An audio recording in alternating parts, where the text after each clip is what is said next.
বিভিন্ন ইলেকট্রনিক সবাইকে শুভেচ্ছা জানাচ্ছি। আজকে আপনাদের একটা বিশেষ গুরুত্বপূর্ণ বিষয়টা অবহিত করার জন্য আপনাদেরকে এখানে আমন্ত্রণ জানিয়েছি। আপনারা সবাই অবগত আছেন, গত 7 আগস্ট সন্ধ্যা 6:30 ঘটিকার দিকে মৌলভীবাজার সদর থানাধীন মোড় শামশেরনগর রোডে একজন হার্ডওয়্যার ব্যবসায়ী তার নিজস্ব ব্যবসায়ী কার্যালয়ে ছুরিকাঘাত করে তাকে হত্যা করা হয় এবং যেটা নিয়ে বিভিন্ন ইলেকট্রনিক্স এবং প্রিন্ট মিডিয়া সহ সাধারণ মানুষের ভিতরে বেশ ভয়, ভীতি এবং শঙ্কার সৃষ্টি হয়। অনেক ব্যবসায়ী সহ সাধারণ মানুষের ভিতরে শঙ্কিত হয় যে এমন একটি দিনের বেলায় বলা যায় যে সন্ধ্যাকালীন সময়ে এমন একটা ঘটনা যা আমাদের মধ্যে ভয়ের সৃষ্টিও করেছিল। তার প্রেক্ষিতে আমরা উক্ত হত্যাকারীকে ধরার জন্য বা শনাক্তের জন্য আমরা অব্যাহত কার্যক্রম ছিল। সেই ধারাবাহিকতায় আমরা বেশ কয়েকদিন বিশেষ করে আমাদের অতিরিক্ত police super crime Nobel Chakma তার সুস্পষ্ট তত্ত্বাবধানে এবং সদর থানার ওসি, সার্কেল অ্যাডিশনাল এসপি সহ তার টিম নিয়ে নিবিড়ভাবে কার্যকরণের ফলে আমরা হত্যাকারীকে শনাক্ত করেছি এবং পূর্ণ এই হত্যাকাণ্ড কিভাবে হয়েছে, উক্ত ব্যক্তি কেন করছে, এই সমস্ত বিষয় আপনারা জানতে পারবেন। এই বিষয়ে সংক্ষিপ্তভাবে আমি অতিরিক্ত পুলিশ সুপার নোবেল চাকমা, যিনি সুস্পষ্টভাবে অভিযানের সঙ্গে ছিলেন, তাকে ব্রিফ করার জন্য অনুরোধ করছি।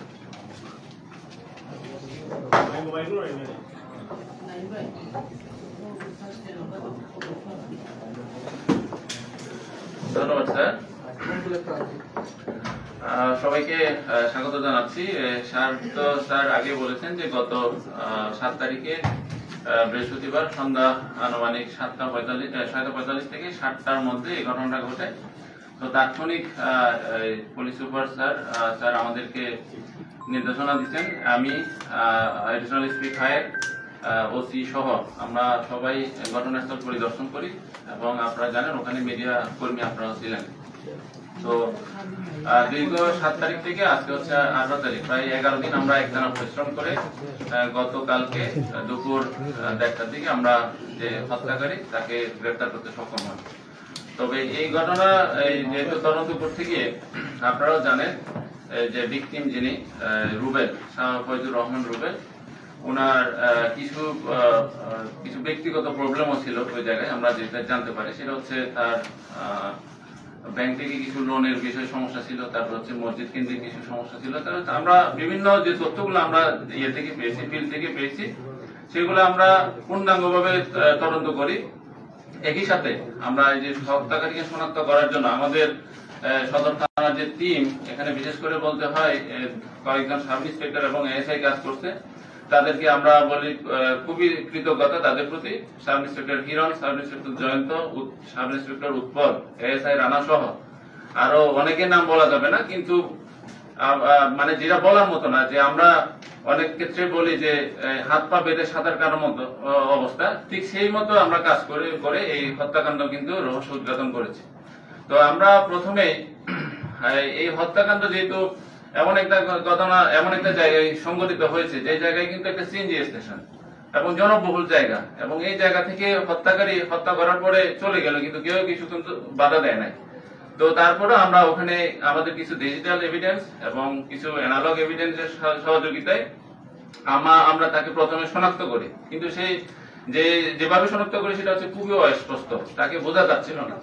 পরবর্তীতে সে যে রিক্সায় উঠছে, একটা রিক্সা করে সে যে উঠে সে গেছে হচ্ছে সদর হসপিটালে। তো সেই রিক্সাওয়ালাকে আমরা শনাক্ত করি। শনাক্ত করার পরে তার কাছ থেকে আমরা কিছু গুরুত্বপূর্ণ তথ্য পাই এবং এই হত্যাকারী যে তাকে একটা যে ভাড়া দিছে, 20 টাকা যে ভাড়া দিছে, এই নোটটার মধ্যে রক্ত মানে সেখানে কিন্তু হত্যাকারীর যে ব্লাড সেখানে আগে থেকে ছিল, সেটা আমরা সিজ করি।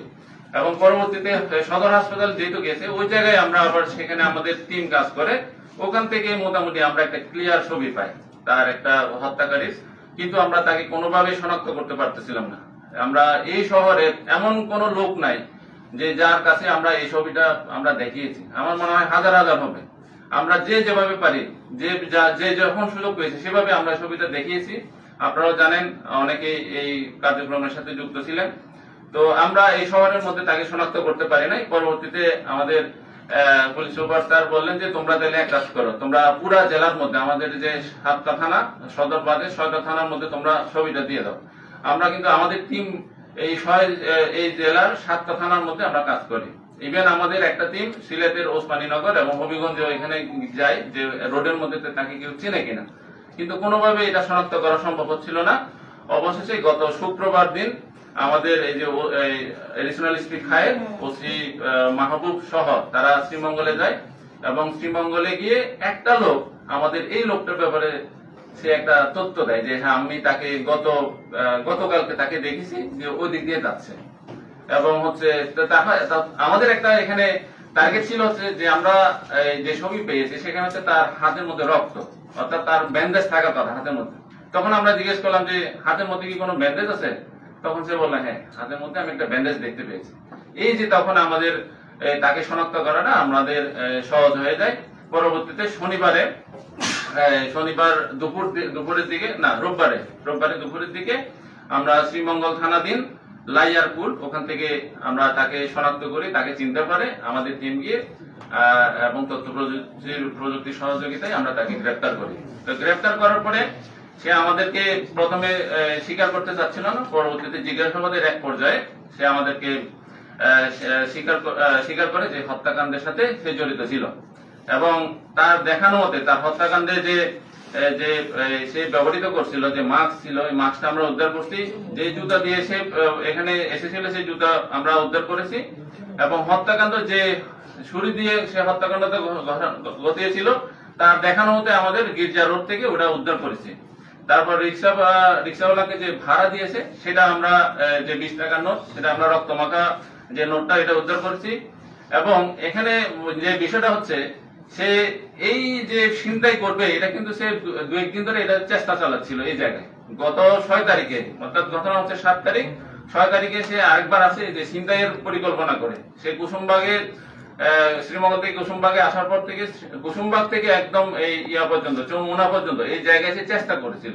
ইভেন আমাদের কাছে ওই যে আমাদের তথ্য আছে সেটা হচ্ছে একটা জুয়েলারির দোকানে গিয়ে সেখানে সে প্রচেষ্টা চালাচ্ছিল ওখান থেকে স্বর্ণ নেওয়ার জন্য, কিন্তু সে ওখানে লোকজন বেশি থাকায় কাস্টমার বেশি থাকায় সেটা সম্ভব হয় না। পরবর্তীতে সে শ্রীমঙ্গলে ফেরত যায় এবং পরবর্তী 7 তারিখ আবার আসে। আসার পরে এই খুঁজতেছিল যে একাকি কাউকে পাওয়া যায় কিনা, যে দোকানদার ওখানে কোনো লোকজন থাকবে না অথবা কাস্টমার কম এবং কর্মচারী কম, এরকম খুঁজতেছিল। তো সে যেখান থেকে এলবো এবং হচ্ছে এই একটা সাসপেনশন গ্লু কিনছে, এই আমাদের এটার নামটা হচ্ছে দানিউ আর হার্ডওয়্যার, এটা হচ্ছে যেখানে ভিকটিমের দোকান ওই পাশের দোকানে সে ওখানেই চেষ্টা করছিল। মানে সে এটা কেনার পরে একটু সময় নিচ্ছিল যে এখানে একাকি পাওয়া যায় কিনা, কিন্তু ওই যে কাস্টমার এবং হচ্ছে 2 জন কর্মচারী থাকার কারণে সেটা সুযোগ নিতে পারে নাই। পরবর্তীতে ওই দোকান থেকে এসে যখন এই যে রুবেল, আমাদের যে ভিকটিম শাহ ফাইজুর রহমান ওরফে রুবেল, ওনার দোকানে আসার পরে দেখে যে উনি একা, উনি তখন নামাজ পড়তেছিল।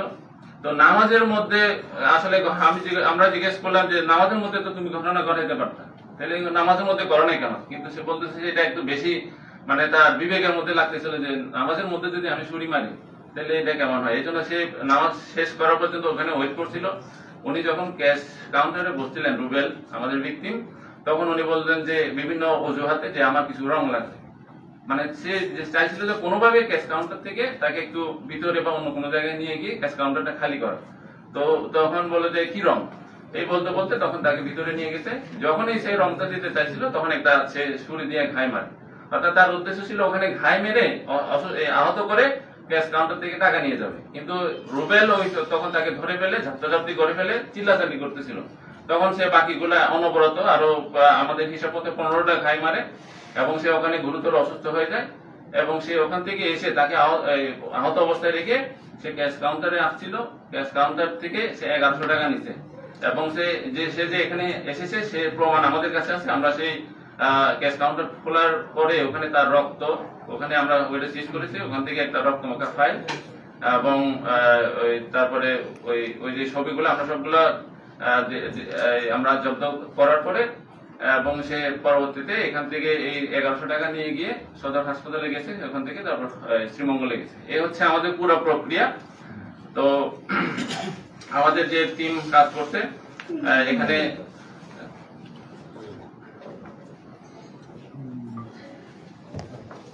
আপনারা ইতিমধ্যেই ঘটনার বিবরণ শুনলেন। এখানে একটা যে বিষয়, হয়তো এখানে আমাদের এই যে ফয়জুর রহমান ওরফে রুবেল সে হত্যা হয়েছে, তাকে হত্যা করছে, তার অপোজিট দোকানেই কিন্তু সে চেষ্টা চালিয়েছিল। তার আগের দিন সে এক স্বর্ণ ব্যবসায়ী, সেখানেও চেষ্টা চালিয়েছিল। সে কেন এটা করলো? তার চেহারা দেখলে বুঝবেন চেহারার ভিতরে কোনো পাপের কিন্তু চিহ্ন নেই, একেবারে নিষ্পাপ একটা ছেলে চেহারায়। একদম যে মানুষের ভিতরে একটা উচ্ছৃঙ্খলা আছে, চেহারায় কিছু প্রকাশ পায় না, সেরকম কোনো কিছু নেই। সে কিন্তু নিজের ভিতর থেকে, সে যেহেতু একটা মিষ্টির দোকানে কাজ করতো, এখন কিছুই করে না, তার 2 বোন আছে আরো, সেখান থেকে সে চিন্তা করছে তার টাকা দরকার, টাকা নেই। সে আগে থেকেই চিন্তা করছে যে শ্রীমঙ্গলে তাকে চিনে ফেলতে পারে। সে আসছে মৌলভীবাজারের শহরকে টার্গেট করছে এবং সে একাই এটা করতে আসছে। সে বলতেছে আমি যখন চাকুটা বের করে আমার হাত কাঁপতেছিল, চাকুটা মারবো কিভাবে প্রথমে, বলছে যে দিয়েছি যখন আমার সঙ্গে যখন ধস্তে ধস্তে তার ডান হাতের আঙ্গুলটা কিন্তু কেটে গেছে, এখানে তার আঙ্গুল কাটা, তার আঙ্গুল কাটা একটা বর্ণনা সে দিছে। এই আঙ্গুল কাটার এই রক্তটা টাকাতে লাগছে, এই আঙ্গুল কাটার রক্তটা আবার ফাইলে লাগছে, মানে সে ধস্ত ধস্তে তার হাতটা কাটা গেছে। এই এখন আমরা নিশ্চিত আর কি তার যে কদিনের এই এলাকায় আসা, পাশাপাশি আমরা বিভিন্ন রোডে তার যে বিচরণ এবং যে রিক্সাওয়ালা বলতে আমি একজনকে নিয়ে আসছিলাম, সে হাত কাটা ছিল, হাসপাতালে দিয়ে গেছি। রিক্সাওয়ালার স্টেটমেন্ট সমস্ত মিলে আমাদের এই হত্যাকাণ্ডের সঙ্গে সে যে সরাসরি জড়িত এবং এটা ঘটিয়েছে এ ব্যাপারে আমরা নিশ্চিত হয়েছি। এবং আমরা আপনাদের মাধ্যমে জানাতে চাই, এটা যদিও এর সংখ্যা খুবই শঙ্কার বিষয় ছিল যে একটা জনবহুল একটা জায়গায় কিভাবে একজন ব্যক্তিকে তার ব্যবসায় প্রতিষ্ঠানে হত্যা করে তার মালামাল তার জীবনটা হানি করলেন। যাই হোক, আপনাদের সহযোগিতা, আপনাদের কাছ থেকে সহযোগিতা পেয়েছি আমরা। একদম রুট লেভেলে আমাদের অফিসাররা যে যেখানে যেভাবে তথ্য জানার দরকার আপনারা সহযোগিতা করেছেন। আপনাদের সহযোগিতা, আন্তরিকতা এবং আমাদের অফিসারদের প্রচেষ্টার কারণে এই যে একটা ঘটনাবহুল চাঞ্চল্যকর একটা হত্যাকাণ্ডের রহস্য উদ্ঘাটিত হলো। আমরা পরবর্তীতে পূর্ণাঙ্গ এভিডেন্সের ভিত্তিতে আশা করি সর্বোচ্চ শাস্তি নিশ্চিত হবে। আশা করি আমাদের কাছে এখন পর্যন্ত যা এভিডেন্স আছে। এক কথা কি বলবেন যে আসলে সেই কি হত্যার উদ্দেশ্যে ছিল না ছিনতাইকারী, অরিজিনাল ছিনতাইকারী কিনা, সে পেশাদারী ছিনতাইকারী কিনা নতুন ছিনতাইকারী হয়েছে? আসলে সে কি স্বীকার করেছে যে সে হত্যা করে? সে স্বীকার করেছে, সে স্বীকার করছে সে টাকা ছিনতাই করার জন্য আসছে, এর আগেও চেষ্টা করছে।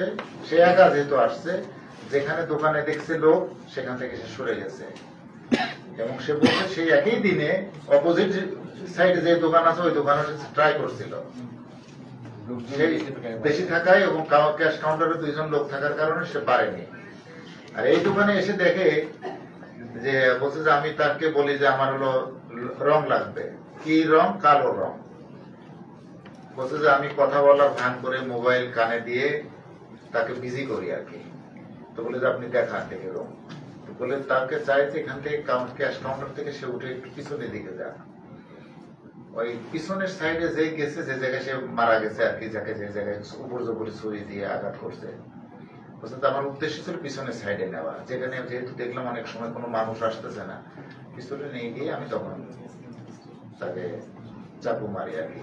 বুঝতে একটা মারার পর পরবর্তীতে আমি দেখি যে চিল্লাপাল্লা করতেছে, তখন আমি একেবারে তার মৃত্যু নিশ্চিত করে আসি আর কি।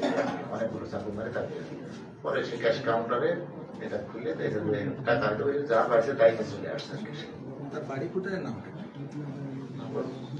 ওর নাম হলো বয়স কেমন ওর? জুয়েল মিয়া, 22 বছর বয়স, শ্রীমঙ্গলে লয়ারকুল বাড়ি। একটা প্রশ্ন, আমরা যেটা আপনাদের কাছ থেকে জানলাম যে ছিনতাইয়ের উদ্দেশ্যেই হত্যাকাণ্ডটা ঘটেছে। তো জুয়েলের যে কথাটা বলছেন আপনারা ছিনতাইয়ের উদ্দেশ্যে আসছে, এর আগে তার এই ধরনের কোনো অপরাধের এর আগে পুলিশের কাছে পুলিশের রেকর্ডে কোনো তথ্য নেই। পুলিশের কাছে তার অপরাধ সম্পর্কিত কোনো রেকর্ড তার কাছে আমাদের কাছে নেই। তবে আমরা সেটা ইনভেস্টিগেশন পর্যায়ে গিয়ে আরো হয়তো বিস্তারিত জানবো। যেটা শুধু হত্যাকাণ্ডকে নিয়ে ঘটনা, সেই জন্য আমরা তাকে নিয়ে আসছি। এই ঘটনার সঙ্গে জড়িত হয়তো আমরা পূর্ণাঙ্গ তদন্ত তার সম্পর্কে আরো কিছু আমরা জানতে পারবো হয়তো। যে পাইলেন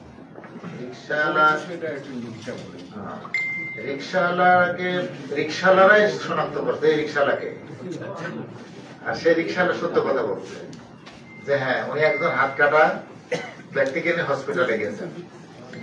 যে কোনো জায়গায় তো স্পষ্ট আর কি ছিল, কিন্তু রিক্সাওয়ালাকে দেখে রিক্সাওয়ালারাই সহযোগিতা বলছে যে আপনাদের একদম সকল লেভেলের মানুষই আমাদেরকে সহযোগিতা করে। পরে শ্রীমঙ্গলে সে কোনো জায়গায় ট্রিটমেন্ট করতে পারেনি, পরে শ্রীমঙ্গলে চলে গেছে। আমাদের কাছে একটা বিষয় কনফিউশন ছিল, সে মৌলভীবাজারে হসপিটালে গেল কেন? কারণ তাহলে কি মৌলভীবাজার সদরের লোক? প্রথমে শিওর ছিলাম, পরে দেখি যে না, কোনো জায়গায় ট্রিটমেন্ট নেয়নি। আমাদের প্রত্যেকটা ডায়াগনস্টিক সেন্টার প্লাস প্রত্যেকটা যেখানে হসপিটাল সব জায়গায় আমাদের অফিসার খোঁজ নিচ্ছে যে এই দিন সন্ধ্যায় বা রাত 10টা পর্যন্ত কোন লোক ট্রিটমেন্ট নিচ্ছে, মানে এতটা পরিমাণ আমাদের প্রত্যেকটা জায়গায় খোঁজ নিতে হয়েছে। না এই বয়সে কোন লোক এসে হাত কাটা লোক চিকিৎসা নেয়নি, পরে মিলছে কিন্তু শ্রীমঙ্গলে গিয়ে। ঠিক আছে, অসংখ্য ধন্যবাদ। এখন আর যদি কারো প্রশ্ন না থাকে তাহলে আসামিকে আমরা জুয়েল কি অ্যাকচুয়ালি সে শ্রীমঙ্গলের বাসিন্দা। আমরা এর আগে দেখেছি যে আইনজীবী হত্যার টার্গেট কিলিং যেটা হয়েছিল, ওরা তো সব বাইরের ছিল। এরকম যদি বাইরের সবাই, সে যদি সদরের শ্রীমঙ্গলের বাসিন্দা হয় তাহলে একটা বিষয়, যদি বাইরে থেকে আসে সবাই যদি এমন তাহলে পুলিশের প্রোটেকশনটা কি থাকবে, কি ধরনের পদক্ষেপ আপনারা নেবেন এই ধরনের ঘটনা যাতে না ঘটে? না, আরেকটা বিষয় একটু করতে চাচ্ছি, যেটা হচ্ছে যে তার বাবা কি করে এবং সে পেশায় কি করে, তার আসলে কেন এই পেশাটাকে বেছে নিল? তার বাবা তারা আসলে দিনমজুর, সে এক জায়গায় কাজ করতো, এখন সে দিনমজুরি আর কি। তার 2 বোন আছে, একটা বোনের বিয়ে হয়েছে আর একটা বোন ক্লাস 8-এ পড়ে। সে আসলে একটা চাকরি করতো, একটা মিষ্টির দোকানে কাজ করতো। সে লেখাপড়াও জানে। মানুষ তো এর ভিতর থেকে ডিপ্রেশন অনেক রকম ভাবে থাকতে পারে, এখন কিন্তু চাকরি করে না। সে জায়গাতে এসে চিন্তা করছে তার নেপথ্য অন্য কোনো কারণ আছে কিনা, এটা হয়তো আরো ইনভেস্টিগেশনে বেরোবে, কিন্তু সে চিন্তার উদ্দেশ্যেই হত্যাটা হবে। এর আগে পুলিশের খাতায় কোনো মামলা? না, পুলিশের খাতায় তার কোনো এখন পর্যন্ত আমাদের কাছে নেই। এখন আমাদের ইনভেস্টিগেশন পর্যায়ে হয়তো আমরা অন্য কোনো তথ্য পেতে পারি। আসলে কি শ্রীমঙ্গলের যে অ্যাড্রেস দিয়েছে ওই জায়গার বাসিন্দা কিনা? ওর বাড়ি হলো জুড়িতে, কিন্তু ওখানে সে থাকে। জুড়ি তো এরকম, জুড়ি তো 80% মানুষ বাইরে। স্থানীয় কিনা? আমাদের স্থানীয় জুড়ি। এর আগে আইনজীবী হত্যার যতজন আসামি আমরা দেখেছি, আপনারা যতজন ধরেছেন সবাই দেখছি মানে আমাদের এই জেলারও না বা এই সদরেরও না। এইরকম যারা বাইরে থেকে এসে এই ধরনের বাইরের লোকগুলো, পুলিশ কি ভূমিকা রাখবে? পুলিশের মেকানিজম আছে, বাইরের লোকের জন্য মেকানিজম পুলিশের কাছে আছে, আইনগত ভাবে সেটা আছে। বাইরের কোন লোকজন যদি আসে, পুলিশের নলেজে আসলে সাথে সাথে আমরা তার আসল ঠিকানাটা কোন জায়গায় এটা কিন্তু আমাদের ওসির কাছে চলে আসে।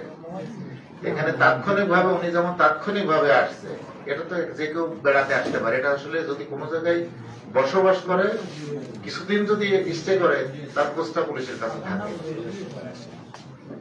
আচ্ছা, আমরা সাংবাদিক মহল যারাই আছি আপনাদেরকে ধন্যবাদ জানাচ্ছি। এর মধ্যে অনেকগুলো দুর্দর্শ ঘটনা ঘটেছে এবং আমাদের এই যে নুরুল কারিমা সহ অন্যান্যদের নেতৃত্বে আপনার পরামর্শে অনেকগুলো হত্যাকাণ্ডের উদ্ঘাটন করা হয়েছে। আমরা সকলের তরফ থেকে আপনাদের ধন্যবাদ জানাচ্ছি। এটা ধন্যবাদের কিছু বিষয় না, আপনাদের বলি আপনারা হয়তো দেখেন যে ইনভেস্টিগেশন, পুলিশের ইনভেস্টিগেশনের চেঞ্জ হয়েছে কিনা। পুলিশ তো এভাবে ইনভেস্টিগেশন করার কথা ছিল। আপনারা যা দেখেছেন যে ঘটনা যেখানে ঘটেছে, সিএনজি চালকরা ছিল, তোরা দেখিস না কেন, 5 জন সিএনজি চালক ধরে নিয়ে আসলাম, ওই 3 জন দিকে দোকানদারকে ধরে নিয়ে আসলাম, 9 জন ধরে নিয়ে আসলাম, মনে করেন। তো বলে যে না, পুলিশ অ্যাকশনে আসে, সেটা কি খুব ভালো হতো? এই দেখেন, আমরা কনফার্ম হয়ে যায়। আমি আপনাদেরকে বলি, পুলিশের ইনভেস্টিগেশনের প্যাটার্নটাই কিন্তু চেঞ্জ হয়েছে। এবং 5 আগস্টের পরে আমরা আপনি দেখেন, এই জন্য ওই যে ওখানে ভাইটাকে, যে ছোট ভাই বড় ভাইকে যে হত্যা করছে, ওখানে কিন্তু আমরা ওই বাড়ির আরো অনেক লোককে ধরতে পারছি, কাউকে কিন্তু কারো গায়ে টাচ হয়নি। ইনভেস্টিগেশনটা কনফার্ম করে, মানে কোন ব্যক্তি আগে আমরা শনাক্ত করি, তারপরে কিন্তু তার কাছে যাচ্ছি। শুধু এই জায়গায় না, আপনারা বলেন এই মৌলভীবাজারে এসে একজন ব্যক্তিকেও মানে নিরপরাধ ধরে পুলিশ মানে তার কাছে হেও হয়েছে, হয়রানি হয়েছে, আপনারা বলতে পারবেন না। কারণ এই যে এই ব্যক্তির পিছনে করার জন্য আমার এই পুলিশ অফিসার একজন অনেকজন লেগে রয়েছে। যদি এমন হয়তো আপনাদেরকে বলতেছি, ওই জায়গা থেকে 10 জনকে নিয়ে আসলাম, জিজ্ঞাসাবাদ করলাম, 5 জনকে চালান দিলাম, 2 জনকে গেল, দেখিস না কেন, 2 দিন পর আর আলোর মুখ দেখলাম। বিষয় কিন্তু তা না, একেবারে না, স্পেসিফিক এই জায়গাটা আপনার কাছে একেবারে স্পষ্ট।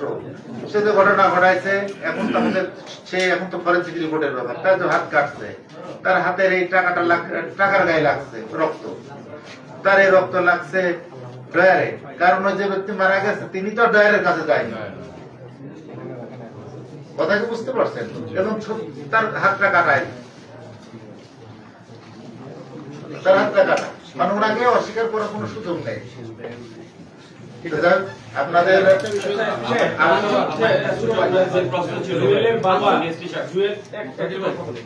জুয়েলের বাবা কি করে এবং তার ফ্লাইট টিকাটা যদি বলছেন এখানে কতদিন যাবত রিয়াদে আছে? আচ্ছা, এটা তার ছেলে মেয়ে জুয়েলের বাবা দিনমজুর, তারা 3 ভাই বোন, জুয়েল সহ আর 2টা বোন আছে।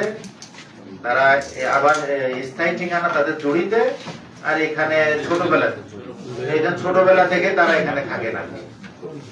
আচ্ছা, আজকের এই অনুষ্ঠানে প্রেস মিটিং এ আমরা শমশেরনগর রোডের ব্যবসায়ীর পক্ষ থেকে আপনাদেরকে কৃতজ্ঞতা, মোবারকবাদ। আপনাদের অবস্থান থেকে আপনারা অত্যন্ত